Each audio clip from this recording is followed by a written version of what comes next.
Dub. Sure. Who will we say Cisse is a go? Let's say Cisse is a go, okay? All right. Give us your starting 4 defensive linemen.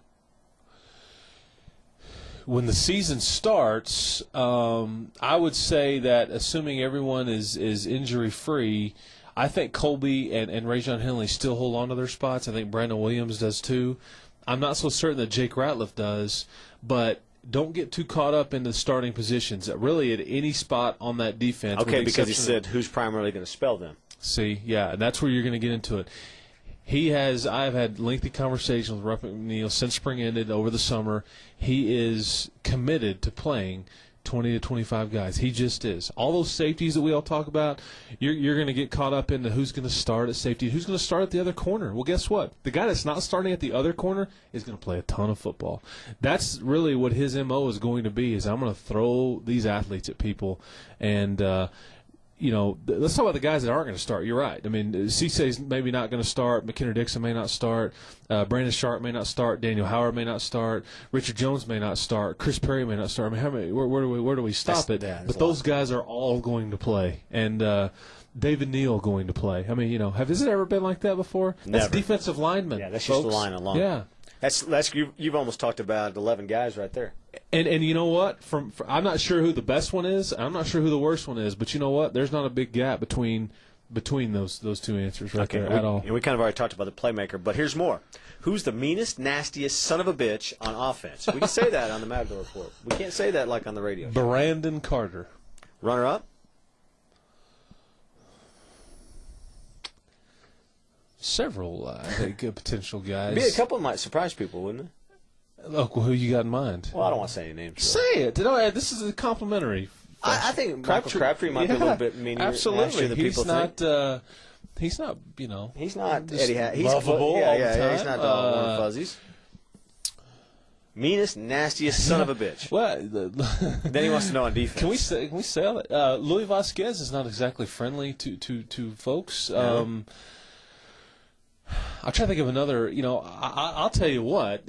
Really, to answer your question, I'd probably go Eric Morris too. He's a feisty one. And I think it's funny when I see him and he's dead serious. When he'll look over on the defense and he'll run his mouth at the biggest defensive lineman you've ever seen, and then just say, "Come on." He'll be on crutches running this. Yeah, exactly. And you know what? That's why he's gotten to where chip on the shoulder mentality is why he's where he's at today. Defensively.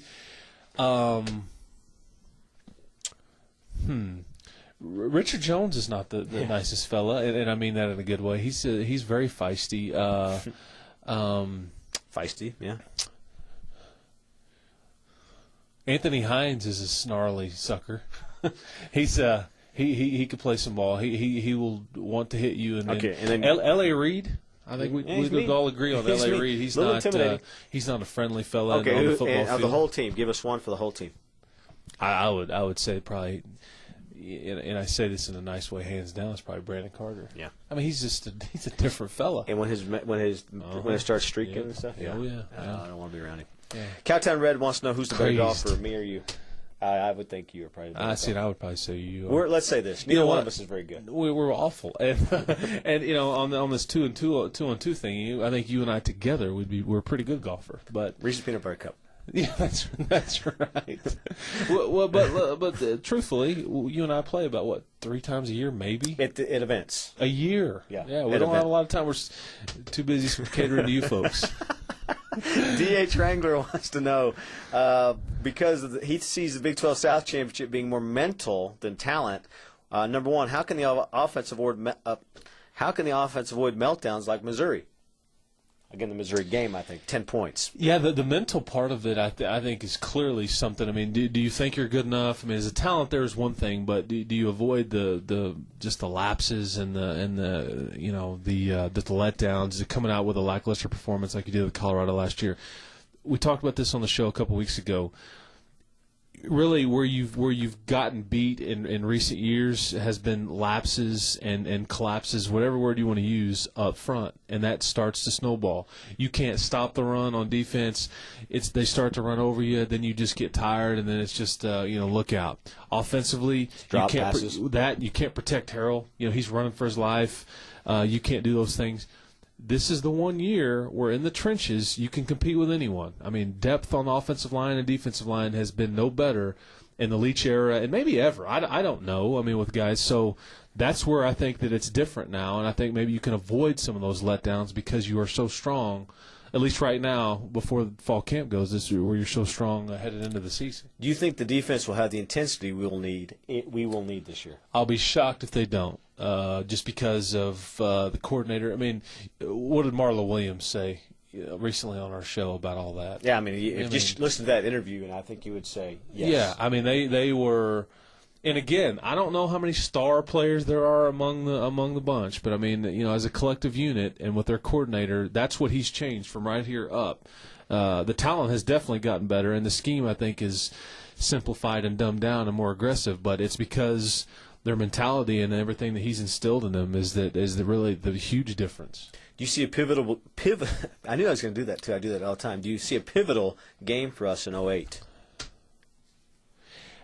Probably, because I think if you win this one, then you start to dream a little bit. You got to go to Lawrence, Kansas, and get the win, because that's the first one that I think a lot of people are going to pay attention to. Some are going to pay attention to Reno. Some are going to pay attention to the trip to Manhattan. But it's the trip to Lawrence, Kansas, where if they're top 10, Rivals has got Kansas going to be preseason number 9. That's way too high in my opinion. Maybe not way too high, but it's higher than I would have put them. But that's where you'll kind of go, okay, and then you go, okay, well, that one's past us. Now let's see what we can do. Now that we've got that one out of the way, because I think it's kind of like you were talking about earlier, a set of games. I mean, okay, first you got to get by Kansas. All right, okay, if you're going to be good enough, this is a pivotal game. Then you look at the UT game here, and obviously then the. And that's what'll happen if you get up to Lawrence and get a victory. Then everybody starts to point to the game. Maybe the people focus on the A&M game, but I think a lot of people too nationally will say, Let's see what those Longhorns do when they come down to Lubbock, Texas. Now that they got out of that way. So. Hey, is this our on the border guy? Oh, absolutely. Okay, Sloop John B. Absolutely, manager of On the Border. Go out there and spend some money with him. He's big time. Do you think we'll schedule any home games with a BCS conference team in the near future? It seems like doing this would create more visibility to potential recruits across the nation who are not familiar with our program. If they can find one that'll play ball with them, I think they would love to do so. I think it's just very difficult to find the right mix there. Got to find somebody that'll come here, then you go. And the home part of it is, LSU wants to come on down. Unless you're going to come back to Lubbock, Texas, the conversations will not continue. But there's a chance. You've got a few spots open on your schedule coming up, and now one in 2009 and one in 2010. So I think that's clearly a possibility. I don't know of any names, but we both talked to Tom McVay about it, and then he exhausts all options. Yeah, he works it hard. All right, and then Sloop John B. also says he thinks the Matador Report's top-notch. Well, thank you very much. Spend some money On the Border. Next week will be Big 12 Media Day, so I don't know how we'll do the Matador Report, but we'll figure something out. Maybe when we come back. Yeah, or maybe not. Maybe maybe a week off, maybe a little week hiatus, then coming into Leach Fantasy Camp. Yeah. How about that? Okay. Send your questions next time, level@redraidersports.com, and we'll do it all again. Thanks again for everything, and we'll talk to you the next time.